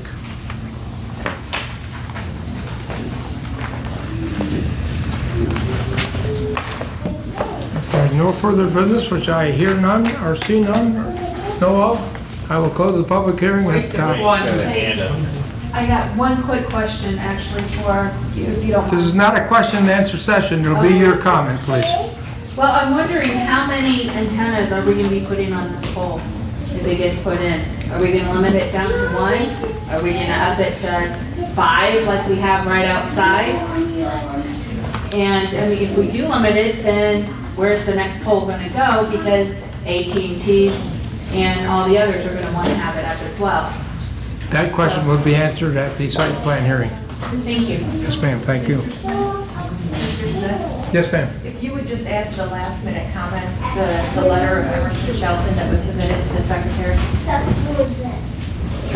Oh, I'm sorry. That was after the meeting started. Well, it was during the hearing. But she'll feel better now. If she has it, it'll be on the thing. Thank you, ma'am. Okay. 7:55, closed. Thank you very much.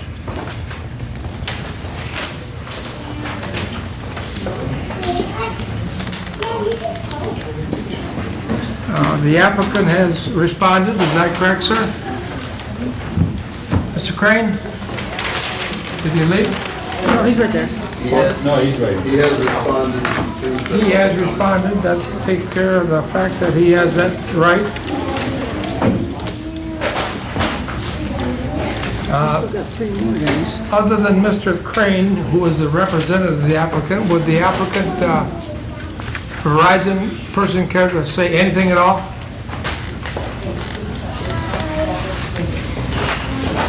It's been a very long hearing. You've been very courteous, incredibly courteous. Thank you very much. Okay, thank you, Mr. Crane. The next item on my list is the Planning Commission can converse and talk and consider As most of you know at the meeting, if you don't know it, we do not make a decision this evening. This is, as I stated before, a hearing. We were to hear what we heard, and we are to use that information as a basis for our decision. Hopefully, the decision comes at the next meeting, which is September the 12th, 2017. So it's up to you, Commissioner. Your pleasure.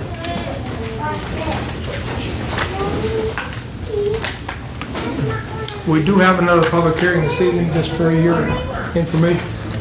It has been publicized, and we will have it because of that reason. Gene, comment? Joe? Ma'am? No, not this time. Mr. Bowman, you spoke. Chuck? Not at this time. Okay. Adam? Phil? Hearing no interest in conversing from my colleagues, I will move on to the next item on the agenda. Thank you, members of the commission. Thank you, folks. You're welcome to stay for the other hearing.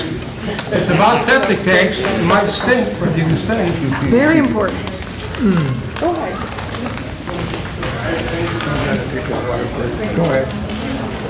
That's a good idea. My only question was the statement, there was no setback variance. Butler. Oh, That was my question. Well, that cleaned the house out. oh, yeah. I don't think they want to hear about the septic tank. Well, I am gonna straighten Yeah, that out. we'll take 5 minutes. No, after 8. Come back. Okay, back in session, right? Here we go. Item number 3, public hearing. Request of Addison Township to amend the text of the Addison Township zoning ordinance, known as ADZO, as follows. Amend ADZO, section 13.03.3 to read, septic system shall be located a minimum of 100 feet from the lake and shall be designed so as to drain away from the lake and its watersheds and its tributaries and any wells.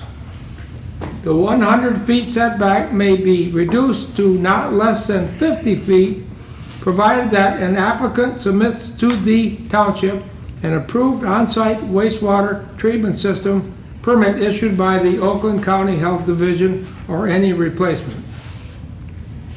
Entity. Replacement entity, or replacement, period. B to that. Amend ADZO, section 4.19B5, to read, construction drawings that meet approval of the township engineer prior to the township board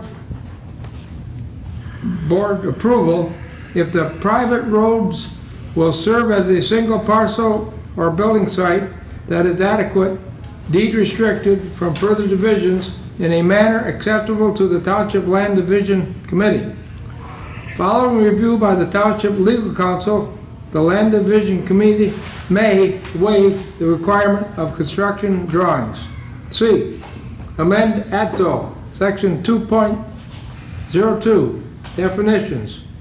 Lot area to read, lot area, the total horizontal area within the lot lines of the lot. Minimum lot area shall not include any portion within a public right-of-way or public road easement or bottomlands as defined in Michigan Public Act 451 of 1994 for any lot created after the effective date of this definition. Period.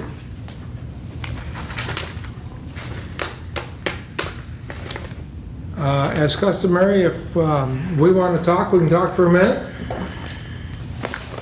Want to talk? Nobody wants to? The applicant may talk for a minute. He's got opinions, you just gotta beat him out of them. And if those people don't want to talk, I'm going to have a public hearing.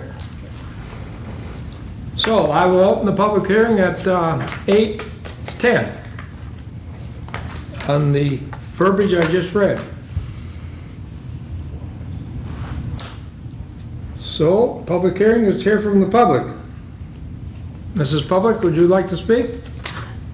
Sir, I came to listen to everybody else, but apparently I see. nobody showed. You should have read, it said public hearing.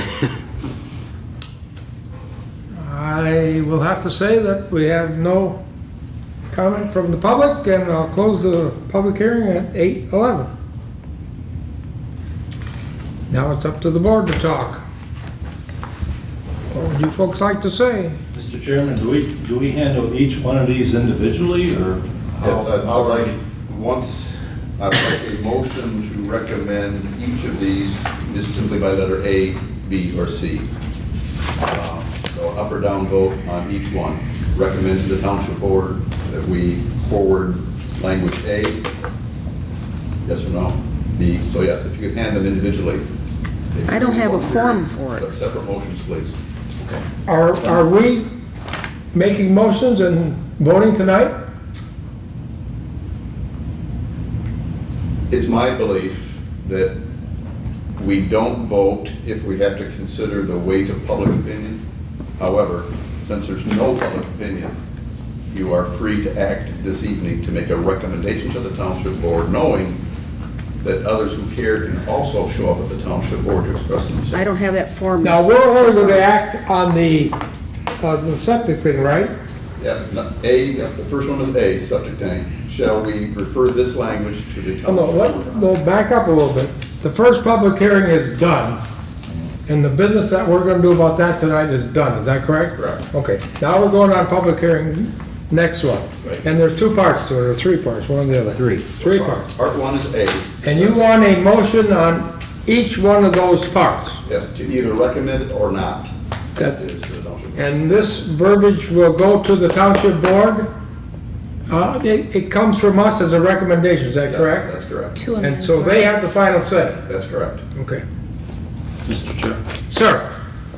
I think being that the public isn't here, I mean, well, I shouldn't say, I'm sorry. Marilyn's here. I apologize. You're private, Marilyn.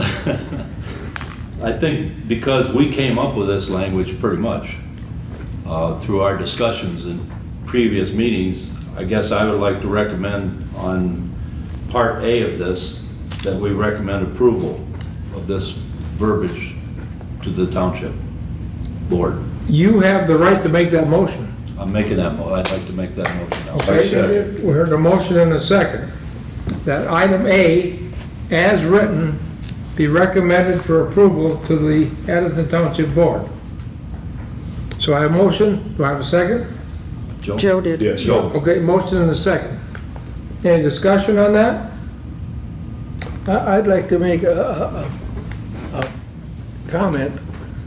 If you live on a lake and you have a problem with this rule, you may have to have an engineered drain field. I lived on Lake Orion for 38 years. There was always weeds all over the place because people did not have proper septic systems. Right. And I think preserving the lake is very important.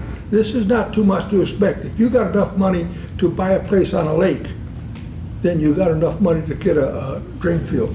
Okay. Very good. All right, thank you, Joe. Any more comments? Hearing none, roll call vote, please. Okay. Chairman Lawrence Smith, Yes?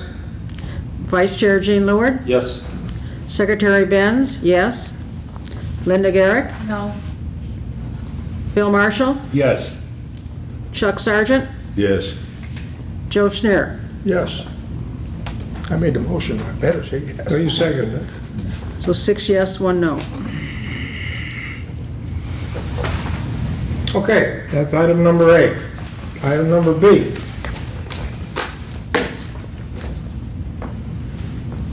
That's the verbiage about construction drawings, and if everybody looks at them and agrees to them and everything else, that it can be okayed. Well, I have one problem with this. If this one's okay, it'll be now precedent. And if somebody else wants to, maybe this is a nice road, maybe it's real easy to do that road. But if somebody else wants to do the same kind of road and it's pretty ugly, in about the same distance, and you can't get in with a fire truck. What do you mean by a road? This has Well- got nothing to do with a road. I thought that said roads. No, drawing constructions Driveways. for the septic system. This is No. nothing. No, this is. Oh, the private road driveway. part? Yeah, B. Oh, I'm sorry, all right. If the private road will serve a single parcel or building site that is adequately deed restricted from further division in a manner acceptable to the Township Land Division Committee, upon review by Township Legal Counsel of the Land Division Committee may waive the requirement of construction drawings. I had one. Well, my first, you go ahead. I had one problem with that. All right. They're gonna have a group to assess whether the road is nice or not. And the people who they named had no background in that kind of thing at all. Now, who was it that was gonna be? Pauline and perhaps the treasurer? They're gonna say, this is a good road, or this is fine. I have a problem with that. Well, it's supposed to meet the engineer, the township engineer, so we're trusting that the township engineer knows what he's doing. But who determines who's on the committee, I guess? Well, they have to first pass the township engineer before they ever get to the committee. Yep. If I may speak, I think because it's serving a single parcel, the idea with this amendment is to not require construction drawings for the engineer to review, that's a huge burden if it's basically a driveway, going back to serve a single parcel that's deed restricted, and that they're saying that the administration, clerk, supervisor, and treasurer would be that body that would review those plans, Well, which is essentially a driveway. yeah. Well, I guess my problem with it is I kind of feel the way Joe does. I guess I would like to know who is on the committee. I mean, and it's not that, I guess have concern about anybody's qualifications for it, but, I mean, does the fire department get involved in it? Well, okay, there's my next thing. This has got nothing to do with the fire department, it's got only to do with the septic, and I don't think the septic is a real big deal. If they gotta have 500 feet of hose to pump the septic tank, then go get 500 feet of hose. Okay. Well, If this is a fire department issue, and the fire department said that we can't do our job, then I would be quite concerned. right. But to pump the tank, I don't This have a isn't problem about with that. that. They can figure out how to pump the tank themselves. Mr. Chairman, up till now, at least, the township has chosen not to regulate driveways. Some of them are pretty bad. And the property owner does place him or herself at risk if the avenue that they have provided for emergency services is inadequate year-round. But I think the philosophy up till now is to minimize the regulatory burden on property owners. But there certainly is merit in regulating driveways. We just have not yet chosen to do that. I don't think I'd like to do that. No, I don't think I'd like to regulate a driveway, I guess my concern is, if we're taking something away from a person that we're paying to make that judgment, who is taking his place? And I mean, Yeah, who I is it misread in the it. township that's taking his place to make that determination? I guess that's my only question. I don't care about deregulating driveways. I may not have expressed myself well. Under the circumstances that this amendment addresses, since only a single property owner is being served, we're only talking about a driveway access. Okay. So no one reviews that except to make certain that there is an adequate place. The road commission is asked to issue a driveway permit, so we know it can be placed there. And the township is looking at the wetlands to make sure it's physically possible, or if there are wetlands, that a wetland crossing permit is applied for.